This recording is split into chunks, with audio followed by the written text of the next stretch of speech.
ભાવનગર જિલ્લાના તળાજાના પાદરગઢ ગામે જીવલેણ હુમલો કરનારા ભગુડા અને પાદરી સહિત ગામના આરોપીને ઝડપી દાઠા પોલીસે રિકન્સ્ટ્રક્શન કર્યું।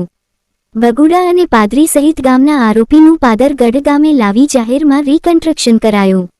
તળાજાના પાદરગઢ ગામના યુવાન પર 2 દિવસ અગાઉ જીવલેણ હુમલો થયો હતો અને ઈજાગ્રસ્તને હોસ્પિટલ ખસેડાયા હતા।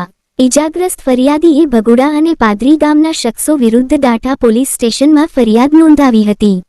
દાઠા પોલીસ સ્ટેશનના પીઆઈ ચેતનકુમાર મકવાણાએ ડીવાયએસપીના માર્ગદર્શન હેઠળ તાત્કાલિક તપાસ હાથ ધરી આરોપીને ઝડપી પાડવા ધમધમાટ શરૂ કર્યો હતો અને સમગ્ર સ્ટાફને કડક સૂચના આપી હતી।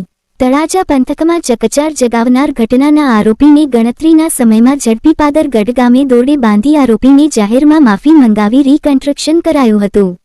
આરોપીને દાઠા પોલીસ પાદરગઢ ગામે લાવતા લોકોના ટોળા ઉમટ્યા હતા। આ ઘટનાની મળતી વિગતો મુજબ હરેશભાઈ મનુભાઈ પરમાર રહે પાદરગઢે દાઠા પોલીસ સ્ટેશનમાં ફરિયાદ નોંધાવી હતી કે વાડીએથી આવતા હતા ત્યારે આ શખ્સો ખરાબ અપશબ્દો બોલતા હતા। જ્યારે અપશબ્દો બોલવાની ના પાડતા આ ચારેય શખ્સોએ ફરિયાદી પર હથિયાર પાઇપ વડે હુમલો કર્યો હતો। માથામાં જીવલેણ હુમલો કર્યો હતો। ફરિયાદીને તાત્કાલિક સારવાર અર્થે ખસેડવામાં આવ્યા હતા અને ફરિયાદીને 33% આવ્યા હતા।